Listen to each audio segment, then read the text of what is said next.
नमस्कार good morning everyone मो आर्य आज गुरुत्वपूर्ण खबर गुड़िक आपण मानक जनइबी न्यूज गुड़िक भल लगे निश्चित भाव गोटे लाइक करी चैनल को सब्सक्राइब करदे। तो चलतु आज गुरुत्वपूर्ण खबर गुड़िक नजर पकईवा। तेबे आसुची बात्या पेंगाल सारा ओडिशा प्रबल अति प्रबल वर्षा। तेबे बंगोपसागर में आसुची भीषण सामुद्रिक झड़ संभाव्य बात्या तमिलनाडु और श्रीलंका उपकूल में स्थलभाग छुईब बोली अधिकांश घरोई पाणीपाग संस्था आकलन करिसेंती। तेबे ओडिशा उपरे बात्यार प्रभाव रहिबो नाही, केवल दक्षिण ओडिशा हालुका वर्षा हेबो बोली पाणीपाग विशेषज्ञ पूर्वानुमानटी करिसेंती। ए बात्या प्रभाव में तमिलनाडु श्रीलंका और आंध्र प्रदेश उपरे पड़िबो आशंकाटी अधिक रही अछि। बात्या आसुथिबा भारतीय पाणीपाग विभाग तार वेबसाइट रे दर्शाई अछि। या मध्य गतिपथ एवं तीव्रता स्पष्ट एपर्यंत करा जाय नाही। तबे दक्षिण ओडिशा प्रबल अति प्रबल वर्षा हेबा नै पाणीपाग मॉडल माने आकलन करिसेंती। परवर्ती खबर 6 कोटी लोकंक कोटिगला राशन कार्ड। तेबे डिजिटलाइजेशन पर्दाफाश कला 58 नियुत जाली राशन कार्ड साधारण बंटन व्यवस्था एवं आसी सुधार। देशर साधारण बंटन व्यवस्था को व्यवस्थित करने केंद्र सरकार विशेष पदक्षेप मान नहीं गोटे हूँ डिजिटलाइजेशन व्यवस्था। देशर प्रत्येक राज्य यह व्यवस्था को लागू कर साधारण बंटन अंतर्गत समस्त राशन कार्डधारी माने उपभोक्ता को आधार कार्ड सहित लिंक करा जाई अछि। आधार ऑथेंटिकेशन एवं केवाईसी द्वारा उपभोक्ता विषय में समस्त तथ्य डिजिटलाइजेशन करने सह से प्रकृत लाभार्थी किंबा जाल ताहा सहजरे एपर्यंत जना पड़ जाए। वर्तमान देश में 80.6 कोटी उपभोक्ता अछंती। ए व्यवस्था अधीन समस्त राशन कार्ड गुड़िक कटा दिज्व एवं ओडिशा रे मध्य एबे कुहाଯାଇ अछि जे समस्त केवाईसी करबा बाध्यतामूलक नले आपणकर राशन कार्डटी मध्य कटि जाई पारे। परवर्ती खबर बाद पड़ जाइथिबा महिला माननकु मध्य मिलिबो सुभद्रा टंका। तेबे उपमुख्यमंत्री प्रभाती परिड़ा कहते वर्तमान सुधा 2,67,000 महिला सुभद्रा योजन बाद पड़ी किंतु जो मैंने बाद पड़ी से भी सुभद्रा टंका मिलवाक जाऊँगी। जदि योग्य हिताधिकारी कौन कारण बाद पड़ी तेबे से भी टंका पाइबे। डॉक्यूमेंट जदि कौन त्रुटि हुए तेबे संशोधन करने पर से टंका मिलवाक जाऊँगी। सुभद्रा योजना को नहीं एबे एक बड़ खबर आसी पुणी बड़ घोषणा करिसेंती राज्य सरकार। जो माने टंका पाई नांती सेमानंको पय बड़ सूचना रहिछि। टंका पाई नथिबा महिला काईकि पाई नांती से नै कारण भी दर्शाइछंती मोहन सरकार। तेबे जो मानंको अकाउंट रे आधार पान कार्ड किंबा मोबाइल नंबर लिंक नाही से महिला मानंको अकाउंट रे टंका पठा जाई नाही। तेबे सेमाने अपडेट करले सेमानंको खाता रे परवर्ती किस्ती रे पुणी थरे सुभद्रा टंकाटी आसीबाकू जाउछि। परवर्ती खबर फेब्रुआरी 18 तारिख आरंभ होब जुक्त 2 परीक्षा। तेबे उच्च माध्यमिक शिक्षा परिषद द्वारा परिचालित जुक्त 2 परीक्षा फेब्रुआरी 18 तारिख आरंभ होब। कला विज्ञान वाणिज्य एवं धंदामूलक पाठ्यक्रम लगी परीक्षाटी अनुष्ठित होब। यह मार्च 27 पर्यंत जाए चलिबो बोली परिषद पक्षर प्रकाशित विज्ञप्ति कहुई अछि। सूचना अनुसार 18 रु विज्ञान परीक्षा आरंभ होबाकू थिबा बेले कला एवं वाणिज्य परीक्षा 19 रु एवं धंदामूलक परीक्षा 20 तारिख आरंभ होबाकू जाउछि। जनवरी 2 रु 12 तारिख पर्यंत प्रैक्टिकल परीक्षा हेब।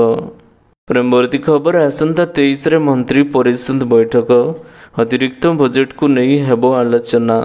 तेबे आसंता 23 तारिख रे मंत्री परिषद बैठक से दिन अपराह्न रे मुख्यमंत्री मोहन चरण माझी अध्यक्षतार ए बैठक अनुष्ठित हेब।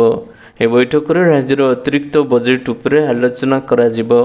मंत्री मानक मध्य आलोचना पर बजेट को मंत्री परिषद अनुमोदन मिलवाक जाउछि। 25 तारिख रे बाचस्पति अध्यक्षतार बसिबो सर्वदलीय बैठक। परवर्ती खबर 3 तारिख रे ओडिशा आसिबे राष्ट्रपति द्रौपदी मुर्मू। तेबे आसंता मास 3 तारिख रे राष्ट्रपति द्रौपदी मुर्मू भुवनेश्वर पहुँचे। नवा दिल्ली एक स्वतंत्र विमान जोगे आसी 3 तारिख रे से भुवनेश्वर विजु पट्टनायक विमान बंदर अवतरण करेंगे बोली तांको गस्त सूची जनापड़े अच्छे। 3 रु 7 तारिख पर्यंत ओडिशा गस्तरे रहिबे। 4 तारिख दिन राष्ट्रपति द्रौपदी मुर्मू नेभिड कार्यक्रम रे जोग देबे। 5 तारिख रे राष्ट्रपति भुवनेश्वर कोर्टर नुआ बिल्डिंग उद्घाटन करिबार कार्यक्रमटी रहिछि। ଭାରତର ରାଷ୍ଟ୍ରପତି ଦ୍ରୌପଦୀ ମୁର୍ମୁ କାର୍ଯ୍ୟକ୍ରମ ସୂଚନା ଅନୁସାରେ ଭୁବନେଶ୍ୱର ଏବଂ ପୁରୀରେ ବିଭିନ୍ନ କାର୍ଯ୍ୟକ୍ରମରେ 3 ଦିନ ଧରି ରାଷ୍ଟ୍ରପତି ଶ୍ରୀ ମୁର୍ମୁଙ୍କ ଯୋଗ ଦେବା ପରେ 6 ତାରିଖରେ ବିଜୁ ପଟ୍ଟନାୟକ ବିମାନ ବନ୍ଦରରୁ ବିମାନ ଯୋଗେ ପଶ୍ଚିମବଙ୍ଗରେ ଥିବା ପ୍ରତିରକ୍ଷା ବିଭାଗ କୋଲାଇ ଲୁଣ୍ଡା ବିମାନ ବନ୍ଦରରେ ପହଞ୍ଚିବେ। ପରବର୍ତ୍ତୀ ଖବର ସୁନା ଏବଂ ରୂପାର ନୂଆ ଦର କେତେ ରହିଛି ଜାଣି ରଖନ୍ତୁ। ତେବେ ଆଜି ଭାରତୀୟ ବଜାରରେ 22 କ୍ୟାରେଟ୍ ସୁନାର ଦର 10 ଗ୍ରାମ ପ୍ରତି 71,160 ଟଙ୍କା ରହିଥିବା ବେଳେ 24 କ୍ୟାରେଟ୍ ସୁନାର ମୂଲ୍ୟ 10 ଗ୍ରାମ ପ୍ରତି 77,630 ଟଙ୍କା ରହିଛି। ଗତକାଲି ଅର୍ଥାତ୍ ବୁଧବାର ଅପେକ୍ଷା ଗୁରୁବାର ଦର ସାମାନ୍ୟ ବୃଦ୍ଧି ପାଇଅଛି। ଓଡ଼ିଶାର ରାଜଧାନୀ ଭୁବନେଶ୍ୱରରେ 22 କ୍ୟାରେଟ୍ ସୁନାର ଦର ସାମାନ୍ୟ ହ୍ରାସ ପାଇଛି। ଗୁରୁବାର ରାଜଧାନୀ ଭୁବନେଶ୍ୱରରେ 22 କ୍ୟାରେଟ୍ ସୁନାର ଦର 71,160 ଟଙ୍କା ହୋଇଥିବା ବେଳେ 24 କ୍ୟାରେଟ୍ ସୁନାର ମୂଲ୍ୟ 10 ଗ୍ରାମ ପ୍ରତି 77,630 ଟଙ୍କା ରହିଛି। ପରବର୍ତ୍ତୀ ଖବର ତୃତୀୟ ପର୍ଯ୍ୟାୟରେ ସମସ୍ତ ଅଙ୍ଗନବାଡ଼ି କର୍ମୀମାନେ ପାଇବେ ସୁଭଦ୍ରା ଟଙ୍କା। ଏବେ ସୁଭଦ୍ରାକୁ ନେଇ ବଡ଼ ଅପଡେଟ୍। ଡିସେମ୍ବର ସୁଦ୍ଧା 1 କୋଟି ମହିଳାଙ୍କୁ ମିଳିବ ସୁଭଦ୍ରା ଟଙ୍କା। ତୃତୀୟ ପର୍ଯ୍ୟାୟରେ ସାମିଲ ହେବେ ସମସ୍ତ ଅଙ୍ଗନବାଡ଼ି କର୍ମୀ। ସମସ୍ତଙ୍କର ଯାଞ୍ଚ ସରିଅଛି। ବାଦ ପଡ଼ିଥିବା 2,67,000 ହିତାଧିକାରୀଙ୍କୁ ସାମିଲ ପାଇଁ ଆଜି ସନ୍ଧ୍ୟାରେ ବସିବ ଗୁରୁତ୍ୱପୂର୍ଣ୍ଣ ବୈଠକ। 24 ସୁଦ୍ଧା 20 ଲକ୍ଷ ମହିଳାଙ୍କୁ ସୁଭଦ୍ରା ଟଙ୍କା ମିଳିବା ସହ 80 ଲକ୍ଷ ଟପିଯିବ ସୁଭଦ୍ରା ଟଙ୍କା। 1 କୋଟି 16 ଲକ୍ଷରେ ପହଞ୍ଚିଲାଣି ସୁଭଦ୍ରା ଆବେଦନକାରୀଙ୍କ ସଂଖ୍ୟା। ପରବର୍ତ୍ତୀ ଖବର ଫେବୃଆରୀ 15 ତାରିଖରୁ CBSE ଦଶମ ଏବଂ ଦ୍ୱାଦଶ ପରୀକ୍ଷା। ତେବେ ଆସିଲା CBSE ପରୀକ୍ଷାର ତାରିଖ। ଆସନ୍ତା ବର୍ଷ ଫେବୃଆରୀ 15 ତାରିଖରୁ ଆରମ୍ଭ ହେବ CBSE ପରୀକ୍ଷା। ଫେବୃଆରୀ 15ରୁ ଉଭୟ ଦଶମ ଏବଂ ଦ୍ୱାଦଶ ପରୀକ୍ଷା ହେବ। ମାର୍ଚ୍ଚ 18ରେ ଦଶମ ପରୀକ୍ଷା ସରିବାକୁ ଥିବାବେଳେ ଏପ୍ରିଲ 4ରେ ସରିବ ଦ୍ୱାଦଶ ପରୀକ୍ଷା। ଏନେଇ ସୂଚନା ଦେଇଛି CBSE। ଏହି ଘୋଷଣା ପରେ ଉତ୍ସାହିତ ଅଛନ୍ତି ଛାତ୍ରଛାତ୍ରୀ। ପରବର୍ତ୍ତୀ ଖବର ଏଣିକି ବର୍ଷ ସାରା ଚାଲିବ ବାଲିଯାତ୍ରା। ତେବେ ଐତିହାସିକ କଟକ ବାଲିଯାତ୍ରା ପ୍ରତି ରହିଛି ରାଜ୍ୟବାସୀଙ୍କର ଅହେତୁକ ଆକର୍ଷଣ। ଆଉ ବାଲିଯାତ୍ରା ପାଇଁ ବର୍ଷ ଯାକ ଅପେକ୍ଷା କରିବାକୁ ପଡ଼ିବ ନାହିଁ, କାରଣ ବର୍ଷ ସାରା ମହାନଦୀ ପଠାରେ ହେବ ମିନି ବାଲିଯାତ୍ରା। ଆଉ ବର୍ଷକରେ ଥରେ ହେବ ପୂର୍ଣ୍ଣ ବାଲିଯାତ୍ରା। ଗତକାଲି ଏପରି କହିଛନ୍ତି ନଗର ଉନ୍ନୟନ ମନ୍ତ୍ରୀ କୃଷ୍ଣଚନ୍ଦ୍ର ପାତ୍ର। କଟକ ବାଲିଯାତ୍ରା ଷଷ୍ଠ ସନ୍ଧ୍ୟାରେ ଗତକାଲି ବାଲିଯାତ୍ରା ପରିଦର୍ଶନ କରିଛନ୍ତି ନଗର ଉନ୍ନୟନ ମନ୍ତ୍ରୀ କୃଷ୍ଣଚନ୍ଦ୍ର ପାତ୍ର। ଏହି ଅବସରରେ ଗଣମାଧ୍ୟମକୁ ସୂଚନା ଦେଇ କହିଛନ୍ତି, ଖୁବ୍ ଶୀଘ୍ର ଆରମ୍ଭ ହେବ ମହାନଦୀ ରିଭର ଭ୍ୟୁ ପଏଣ୍ଟର କାମ। ମହାନଦୀ ପଠାରେ ବର୍ଷ ତମାମ ଚାଲିବ ମିନି ବାଲିଯାତ୍ରା। ପରବର୍ତ୍ତୀ ଖବର ଓଡ଼ିଶା ସରକାରରେ ନିଯୁକ୍ତିର ସୁଯୋଗ। ତେବେ ଓଡ଼ିଶା ସରକାରରେ ଚାକିରିର ସୁଯୋଗ ରହିଛି। ଓଡ଼ିଶା କର୍ମଚାରୀ ଚୟନ ଆୟୋଗ ଓ SSC CHSL ନିଯୁକ୍ତି ପାଇଁ ଏବେ ବିଜ୍ଞପ୍ତି ପ୍ରକାଶ ପାଇଅଛି। ଏହି ବିଜ୍ଞପ୍ତି ମାଧ୍ୟମରେ 324ଟି ପଦବୀ ପୂରଣ କରାଯିବ। ଆଗ୍ରହୀ ଏବଂ ଯୋଗ୍ୟ ପ୍ରାର୍ଥୀମାନେ OSSC.gov.inରେ ଓ SSCର ଅଫିସିଆଲ ୱେବସାଇଟ୍ ଅନଲାଇନ୍ ମାଧ୍ୟମରେ ଆବେଦନଟି କରାଯିବ। ନଭେମ୍ବର 27ରୁ ଆବେଦନ ପ୍ରକ୍ରିୟାଟି ଆରମ୍ଭ ହେବ ଏବଂ ଆବେଦନର ଶେଷ ତାରିଖ 26 ଡିସେମ୍ବର ରହିଛି। ପରବର୍ତ୍ତୀ ଖବର କାଲି ଥିଲା ବିଶ୍ୱ ମତ୍ସ୍ୟ ଦିବସ। ତେବେ ବିଶ୍ୱ ମତ୍ସ୍ୟ ଦିବସ ପ୍ରତିବର୍ଷ 21 ନଭେମ୍ବରରେ ସମଗ୍ର ବିଶ୍ୱରେ ପାଳନ କରାଯାଏ। ଏହି ଦିନ ପାଳନ କରିବାର ଉଦ୍ଦେଶ୍ୟ ହେଉଛି ମତ୍ସ୍ୟଜୀବୀ ଏବଂ ମତ୍ସ୍ୟ ଚାଷୀ ଏବଂ ପଶୁପାଳନର ହିତାଧିକାରୀଙ୍କ ମଧ୍ୟରେ ଥିବା ଏକତା ପ୍ରଦର୍ଶନ କରିବା। ମତ୍ସ୍ୟ ଚାଷକୁ ପ୍ରୋତ୍ସାହିତ କରିବା ପାଇଁ ଦେଶର ଏକ ବୃହତ ଜନସଂଖ୍ୟା ମତ୍ସ୍ୟ ଚାଷ ସହିତ ଜଡ଼ିତ ରହିଛନ୍ତି। ମତ୍ସ୍ୟ ଚାଷର ପ୍ରୋତ୍ସାହନ ପାଇଁ ପ୍ରତିବର୍ଷ ବିଭିନ୍ନ ରାଜ୍ୟ ତଥା ଜିଲ୍ଲାକୁ ପୁରସ୍କାର ପ୍ରଦାନ କରାଯାଉଛି। ଏଥର ବହୁ ରାଜ୍ୟ ଏବଂ ସେମାନଙ୍କ ଜିଲ୍ଲାକୁ ମାଛ ଚାଷ କ୍ଷେତ୍ରରେ ପୁରସ୍କାର ପ୍ରଦାନ କରାଯାଇଅଛି। ପରବର୍ତ୍ତୀ ଖବର ଡିସେମ୍ବର 3ରେ ହେବ ରସାୟନ ବିଜ୍ଞାନ ଅଧ୍ୟାପକ ପଦ ପାଇଁ ଇଣ୍ଟରଭ୍ୟୁ ଏବଂ ଡକୁମେଣ୍ଟ ଯାଞ୍ଚ। ତେବେ ରସାୟନ ବିଜ୍ଞାନ ଅଧ୍ୟାପକ ପଦରେ ନିଯୁକ୍ତିକୁ ନେଇ ଆସିଛି ବଡ଼ ଖବର। ଆସନ୍ତା ମାସ 3 ତାରିଖରେ ରସାୟନ ବିଜ୍ଞାନ ଅଧ୍ୟାପକ ପଦ ପାଇଁ ଡକୁମେଣ୍ଟ ଯାଞ୍ଚ ଏବଂ ସାର୍ଟିଫିକେଟ୍ ଭେରିଫିକେସନ୍ ହେବ। ପ୍ରାର୍ଥୀମାନେ ସକାଳ 8ଟା ସମୟରେ କଟକର ପରିଡ଼ା ରୋଡ଼ ସ୍ଥିତ ଓଡ଼ିଶା ଲୋକସେବା ଆୟୋଗ OPSCର କାର୍ଯ୍ୟାଳୟରେ ରିପୋର୍ଟିଂ କରିପାରିବେ। 8:30ରେ ପ୍ରଥମ ପର୍ଯ୍ୟାୟ ଏବଂ 12:30ରେ ଦ୍ୱିତୀୟ ପର୍ଯ୍ୟାୟ ଡକୁମେଣ୍ଟ ଯାଞ୍ଚ କରାଯିବ। ସେହିପରି 10:30ରେ ପ୍ରଥମ ପର୍ଯ୍ୟାୟ ଏବଂ 2:30ରେ ଦ୍ୱିତୀୟ ପର୍ଯ୍ୟାୟର ସାକ୍ଷାତକାର ନିଆଯିବ। ପରବର୍ତ୍ତୀ ଖବର ଏଣିକି ଘରେ ରହି 5% ସରକାରୀ କର୍ମଚାରୀ କରିବେ କାମ।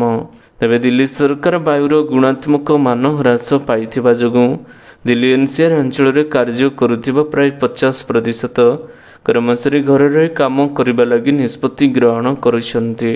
ବାୟୁ ପ୍ରଦୂଷଣର ପରିସ୍ଥିତିର ଗୁରୁତ୍ୱକୁ ଉପଲବ୍ଧ କରି ପରିବେଶ ମନ୍ତ୍ରୀ ଗୋପାଳ ରାୟ ଆଜି ଅପରାହ୍ନରେ ଏକ ବୈଠକରେ ଏବେ ଆହ୍ୱାନ କରିଛନ୍ତି। ଆଜି ସକାଳ 11ଟା ସମୟରେ ଦିଲ୍ଲୀ ଏନସିଆର ଅଞ୍ଚଳର ବାୟୁର ଗୁଣାତ୍ମକ ସୂଚୀ ଏବଂ ଇଚ୍ଛା ହାରାହାରି 247 ରହିଥିଲା। କେନ୍ଦ୍ରୀୟ ବାୟୁ ପ୍ରଦୂଷଣ ନିୟନ୍ତ୍ରଣ ବୋର୍ଡ ପକ୍ଷରୁ ମିଳିଥିବା ସୂଚନା ଅନୁଯାୟୀ ଦିଲ୍ଲୀର କେତେକ ଅଞ୍ଚଳରେ ଏକ୍ୟୁଆଇର ସ୍ତର 450 ଅତିକ୍ରମ କରିଛି। ପରବର୍ତ୍ତୀ ଖବର ରେଳ ଯାତ୍ରୀମାନଙ୍କ ପାଇଁ ଖୁସିର ଖବର। ତେବେ ସାଧାରଣ ଶ୍ରେଣୀରେ ପ୍ରଥମରୁ ଭିଡ଼ ହେଉଥିବାରୁ କୌଣସି ମତେ ନିଜ ଗନ୍ତବ୍ୟସ୍ଥଳରେ ପହଞ୍ଚିବା ପାଇଁ ଲୋକମାନେ ଟ୍ରେନ୍ରେ ଶୌଚାଳୟ ମଧ୍ୟରେ ଯାତ୍ରା କରିଥାନ୍ତି। ଏସବୁକୁ ନଜରରେ ରଖି ରେଳ ବିଭାଗ ସାଧାରଣ ଶ୍ରେଣୀରେ ଯାତ୍ରା କରୁଥିବା ଲୋକମାନଙ୍କ ନିମନ୍ତେ ଏକ ପ୍ରକଳ୍ପ ଉପରେ କାର୍ଯ୍ୟ କରିବା ଆରମ୍ଭ କରିଅଛି। ନିୟମିତ ରୂପରେ ଚାଲୁଥିବା ବିଭିନ୍ନ ଟ୍ରେନ୍ରେ ନୂତନ ସାଧାରଣ ଡବା ଯୋଡ଼ିବା କାମଟି ଆରମ୍ଭ କରିଛି ରେଳ ବିଭାଗ। ଚଳିତ ନଭେମ୍ବର ମାସରେ 370ଟି ନିୟମିତ ଚାଲୁଥିବା ଟ୍ରେନ୍ରେ 1000ରୁ ଅଧିକ ସାଧାରଣ ଶ୍ରେଣୀର ଡବା ସଂଯୋଗ କରାଯିବ। ରେଳ ବିଭାଗର ଏହି ନିଷ୍ପତ୍ତି ଯୋଗୁଁ ଏହି ଶ୍ରେଣୀରେ ଯାତ୍ରା କରୁଥିବା ଲୋକମାନଙ୍କୁ ପୂର୍ବ ତୁଳନାରେ ବର୍ତ୍ତମାନ ଅଧିକ ସିଟ୍ ମିଳିବାର ସମ୍ଭାବନା ରହିଛି। ରେଳ ବିଭାଗର ଏହି ନିଷ୍ପତ୍ତି ଯୋଗୁଁ ଏଣିକି ଏହି ଶ୍ରେଣୀରେ ଯାତ୍ରା କରୁଥିବା ଲୋକମାନଙ୍କୁ ପୂର୍ବ ତୁଳନାରେ ବର୍ତ୍ତମାନ ଅଧିକ ସିଟ୍ ମିଳିବାର ସମ୍ଭାବନା ରହିବା ସହିତ ସେମାନେ ଏକ ସୁରକ୍ଷିତ ଯାତ୍ରା କରିପାରିବେ। ପରବର୍ତ୍ତୀ ଖବର 31ରେ ପ୍ରାଥମିକ ଶିକ୍ଷକଙ୍କ ଅଭିଭାବକଙ୍କୁ ନେଇ ସ୍ୱତନ୍ତ୍ର ବୈଠକ।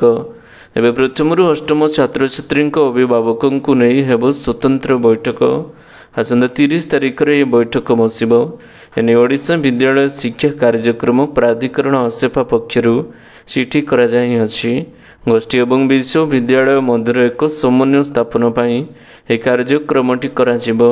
ବୈଠକରେ ବିଶେଷ କରି automated permanent academy account registry ବିଷୟରେ ଏବେ ଆଲୋଚନା କରାଯିବ। ପିତାମାତା ତଥା ଆଇନଗତ ଅଭିଭାବକ ସେମାନଙ୍କ ପିଲାମାନଙ୍କ ପାଇଁ କେନ୍ଦ୍ର ସରକାରଙ୍କ ନିର୍ଦ୍ଧାରିତ ନିୟମାବଳୀ ଅନୁଯାୟୀ ଅପର ଆଇଡି ସୃଷ୍ଟି କରିବା ଲାଗି ସମ୍ମତି ସ୍ୱାକ୍ଷର କରିବେ। ପରବର୍ତ୍ତୀ ଖବର ଆଗାମୀ 2 ବର୍ଷରେ 50% କମିବ ବ୍ୟାଟେରୀର ଦର। ତେବେ ଆଗାମୀ 2 ବର୍ଷରେ ଇଲେକ୍ଟ୍ରିକ୍ ଯାନ ବା ଇଭି ଦାମରେ ଆଖିଦୃଶିଆ ହ୍ରାସ ଘଟିବ। 2026 ସୁଦ୍ଧା ଇଭି ବ୍ୟାଟେରୀ ଦର 2023 ତୁଳନାରେ ଅଧା ହୋଇଯିବ। ଶିଳ୍ପ ସଂଘ ଫିକି ପକ୍ଷରୁ ଏହି ଅନୁମାନଟି କରାଯାଇଅଛି। ଇଭି ନିର୍ମାଣରେ 28ରୁ 30% ଖର୍ଚ୍ଚ ବ୍ୟାଟେରୀ ହୋଇଥାଏ। ଗୋଲ୍ଡମ୍ୟାନ୍ ସାଇବର୍ସ ନୂଆ ସର୍ଭେ ଅନୁସାରେ 2022ରେ ବିଶ୍ୱବ୍ୟାପୀ ଇଭି ବ୍ୟାଟେରୀ ହାରାହାରି ଦର କିଲୋୱାଟ୍ ପିଛା $153 ବା ପାଖାପାଖି 13,000 ଟଙ୍କା ରହିଛି। 2023ରେ ଏହି ଦାମ $149 ବା ପାଖାପାଖି 12,500 ଟଙ୍କାକୁ ଖସି ଆସିଅଛି। ପରବର୍ତ୍ତୀ ଖବର ଦ ସାବରମତୀ ରିପୋର୍ଟସକୁ ୟୁପିରେ ଟ୍ୟାକ୍ସ ଫ୍ରି ଘୋଷଣା କଲେ ସିଏମ୍ ୟୋଗୀ। ତେବେ ଗୋଦ୍ରା କାଣ୍ଡ ପରେ ତିଆରି ଫିଲ୍ମ ଦ ସାବରମତୀ ରିପୋର୍ଟ ଉତ୍ତରପ୍ରଦେଶର ଟ୍ୟାକ୍ସ ଫ୍ରି ହୋଇଅଛି। ମୁଖ୍ୟମନ୍ତ୍ରୀ ଗୁରୁବାର ଦିନ ମନ୍ତ୍ରିମଣ୍ଡଳର ସହଯୋଗୀଙ୍କ ସହ ଲକ୍ଷ୍ନୌର ପ୍ଲାସିଓ ମଲ୍ରେ ଫିଲ୍ମ ଦେଖିଛନ୍ତି ଏବଂ ଟ୍ୟାକ୍ସ ଫ୍ରି କରିବାକୁ ଘୋଷଣା କରିଛନ୍ତି। ଏହି ସମୟରେ ଫିଲ୍ମର କଳାକାର ଏବଂ ଏହା ସହ ଜଡ଼ିତ ଲୋକ ମଧ୍ୟ ଉପସ୍ଥିତ ରହିଥିଲେ। ମୁଖ୍ୟମନ୍ତ୍ରୀ ୟୋଗୀ ଏହା ମଧ୍ୟ କହିଛନ୍ତି ଯେ କାହିଁକି ଫିଲ୍ମକୁ ଟ୍ୟାକ୍ସ ଫ୍ରି କରାଯାଇଅଛି। ସିଏମ୍ ୟୋଗୀ କହିଛନ୍ତି ପ୍ରତି ଭାରତୀୟଙ୍କୁ ଏହି ଫିଲ୍ମ ଦେଖିବା ଉଚିତ ଏବଂ ଦେଶ ଏବଂ ସମାଜରେ ବିଦ୍ୱେଷ ସୃଷ୍ଟି କରୁଥିବା ଲୋକମାନଙ୍କୁ ଏକ୍ସପୋଜ କରିବା ଉଚିତ। ପରବର୍ତ୍ତୀ ଖବର ପୁରୀ ରାଜଭବନ ନିକଟସ୍ଥ ବ୍ଲୁ ଫ୍ଲାଗ ବଗିଚ ବେଳାଭୂମିଠାରେ ନୌସେନା ଦିବସ ପାଳିତ ହେବ। ତେବେ ଡିସେମ୍ବର 4 ତାରିଖରେ ପୁରୀ ରାଜଭବନ ନିକଟସ୍ଥ ବ୍ଲୁ ଫ୍ଲାଗ ବଗିଚା ବେଳାଭୂମିଠାରେ ନୌସେନା ଦିବସ ନାଭିଡେ ପାଳିତ କରାଯିବ।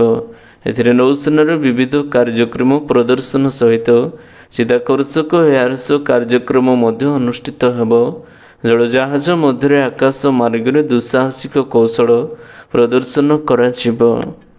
ପରବର୍ତ୍ତୀ ଖବର 6 ମାସ ବଢ଼ିଲା 3 କୁଳପତିଙ୍କ କାର୍ଯ୍ୟକାଳ।